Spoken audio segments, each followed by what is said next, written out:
Most guys shop these machines by deck gauge. They put a hand on 7-gauge steel, feel how solid it is, and let that settle the argument. A few seasons later, they're pricing a transaxle that costs a quarter of what the mower is worth. Here's what nobody tells you. Toro, Gravely, and Bad Boy have all already published the exact hour number where they stop backing their own machine in writing. Not one of those numbers is 1,000. It's not the brand that decides whether you get there. It's the rung. Some rungs are built to survive a decade of real use. Others are built to survive the showroom floor, and not much past it. By the end of this video, you'll know exactly which rung in each lineup actually gets you to 1,000 hours, and which one is quietly designed to fail long before that number ever matters. And before anyone tunes out on that number, 1,000 hours is not a landscaping crew figure. This is about prosumer machines, the ones sold to homeowners with big properties and to small operators running a side account or two. Most homeowners run 20 to 120 hours a year. On half an acre, you'll never get near 1,000 hours. The machine rusts out before the meter does. But on 3 acres, cutting 30 weeks a season, you're logging 100 to 150 hours a year. At that pace, 1,000 hours is year 7, year 8, maybe year 10. That's a real ownership window, and it's the one nobody actually builds a buying guide around. Here's the problem. Almost everyone shopping in this tier makes the decision with their hands, not with a document. They walk up, press a palm into the deck steel, feel how thick it is, and treat that as proof of how long the machine will last. Deck steel tells you how the mower survives hitting a stump. It tells you nothing about whether the drivetrain underneath it survives a decade of mowing. The part that actually determines whether you see year 8 is buried in 2 places. Almost nobody checks. The transaxle, the sealed or serviceable unit driving each wheel, and the warranty document itself, where every one of these manufacturers has already told you, in writing, exactly how far they're willing to stand behind their own machine. Toro, Gravely, and Bad Boy each build a full lineup, from an entry model to a flagship, and the hour number changes dramatically as you climb it. That number is the real spec, not the paint, not the seat, not the horsepower on the sticker. So before ranking a single brand, that's the shift. Stop asking which company is best. Start asking which rung in each company's own lineup is actually built to last, because the same badge on the hood can mean a 200-hour machine or a 500-hour machine, depending entirely on where it sits on the ladder. Toro publishes the clearest map of any brand in this comparison, and almost nobody opens it. The trap is that the most generous-looking warranty here belongs to the weakest machine in the lineup. The Time Cutter, the one stacked at the big box store, carries 3 years of residential coverage with no hour limit at all. Unlimited hours. That reads like confidence until you slide one column right and find the commercial figure. 30 days. Toro isn't declining to cap the residential side because the machine is bulletproof. They're declining because they don't expect a homeowner to ever reach a number worth writing down, and the hardware agrees with the paperwork. On a 54-inch Time Cutter or smaller, the transaxles aren't serviceable at all. No drain, no filter, nothing you can maintain. The spindles run a 5/8-inch shaft with sealed bearings and a cast aluminum housing. Step up to the Titan, and Toro starts writing real numbers. 3 years or 300 hours. The Titan moves to a serviceable Hydrogear ZT280 with a spin-on filter, a fully welded 10-gauge deck in grade 50 steel, and 1-inch commercial spindles, nearly double the shaft diameter of the Time Cutter for the same 3 blades. The Titan Max is where Toro means it, 4 years or 500 hours, and that figure applies to residential and commercial use alike. Toro stops distinguishing entirely. You get ZT310 hydros, a 10-gauge deck, a 7-gallon tank, and folding ROPS. Above that sits the Z Master 2000, also 4 years or 500 hours, running ZT340 hydros and a 7-gauge deck. Toro also backs the Titan and Z Master lines with a lifetime frame warranty to the original owner. Read that ladder in order. No cap, 300, 500, 500. Toro is the most transparent manufacturer in this comparison, if you read past the marketing column. And the Titan Max is arguably the best documented 500-hour machine at a homeowner price. Just know the bottom of that range is a trap. The Time Cutter's unlimited hour warranty is the single most misleading number in this entire lineup, and a non-serviceable transaxle is a ceiling no maintenance schedule can lift. Gravely runs the same ladder architecture as Toro with different rungs, and they're the only one of the three that has publicly written down a design mistake and paid to fix it. The ZTX sits at 3 years or 300 hours and uses Hydro Gear's serviceable EZT. That word, serviceable, is new, and it's worth stopping on. The EZT was a sealed unit for most of its production life. A 10 cubic centimeter pump, a 10 cubic centimeter motor, a 1-inch axle, an internal mesh filter, nothing you could drain. Hydro Gear now offers it with optional drain ports for oil changes.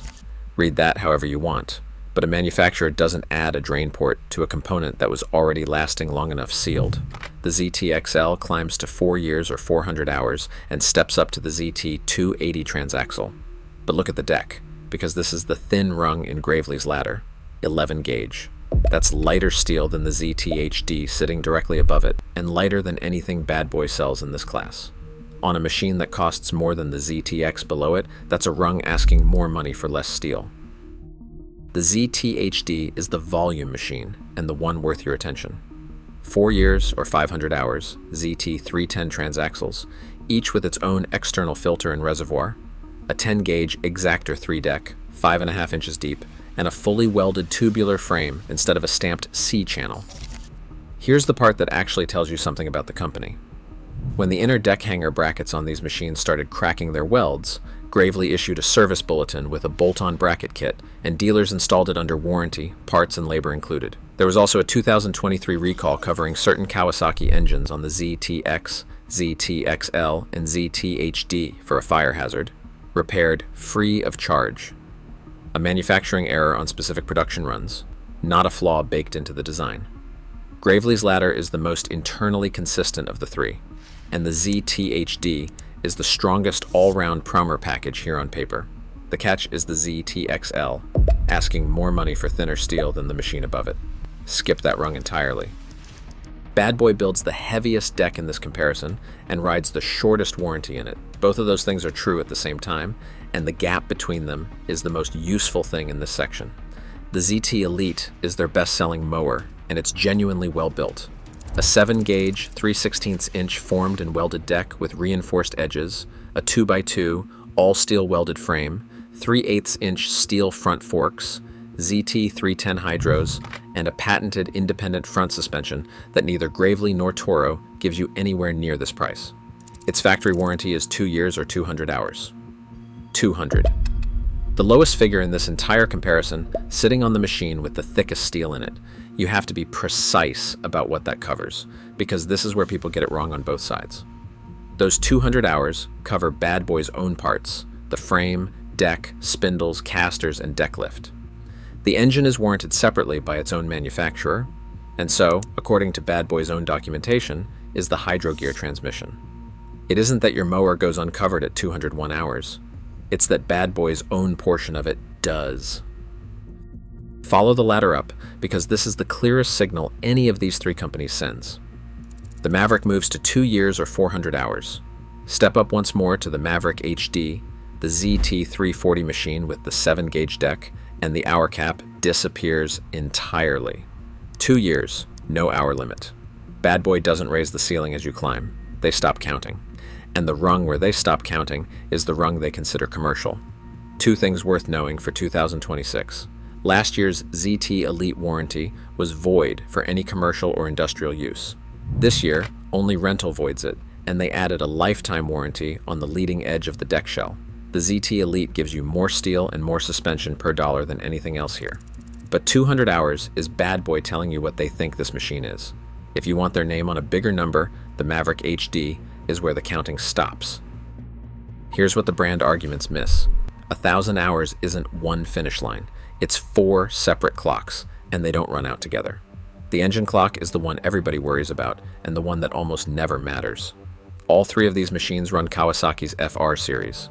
You've probably heard the FX is rated for 1,000 hours, and the FS for 500. Forget that. Those are EPA and CARB emissions durability figures, regulatory numbers, about how long the emissions hardware has to stay compliant.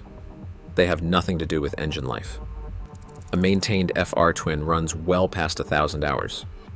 The transaxle clock is where the real money is, and it's decided by heat and dirty oil far more than by load. Bad Boy specifies a hydraulic oil change every 250 hours or once a season. That's 4 services before 1,000 hours, and most owners perform 0. The spindle clock is quietly brutal because every machine here uses sealed, maintenance-free spindles. When one goes, you don't press in a bearing, you replace the whole assembly. And don't let a grease fitting comfort you on other machines either. Owners regularly pull apart greasable spindles and find double-sealed bearings inside where the grease can't even reach. The 4th clock is the one that actually ends these machines. Caster bearings, deck hanger welds, the PTO clutch, the deck lift actuator, wiring harnesses. Nobody's consumer zero-turn dies of a blown engine at 900 hours. It dies $200 at a time until the owner stops paying. And that's where the math settles it. A ZT310 transaxle runs about $1,350, and you have 2 of them. Spindle assemblies run $80 to $200 each, plus labor. At 800 hours, 1 failed transaxle pair and a set of spindles is around $3,000 on a $6,000 mower. That's not a broken machine. That's half the purchase price in repairs on something with almost no resale value left. And that's exactly where most owners walk away. All 3 of these brands can physically reach 1,000 hours. Whether it's worth reaching depends entirely on which rung you bought. So here's the real takeaway. Deck gauge was never the spec to shop by. The warranty document and the transaxle underneath it were the whole story the entire time. If you're on 2 to 3 acres, the ZT Elite gives you more steel per dollar than anything else here. If you want a number in writing, the ZT HD or the Titan Max both back it up at 500 hours. And if you actually intend to reach 1,000, buy the rung where the counting stops. All 3 brands can get there. Only the right rung survives it. See you in the next one.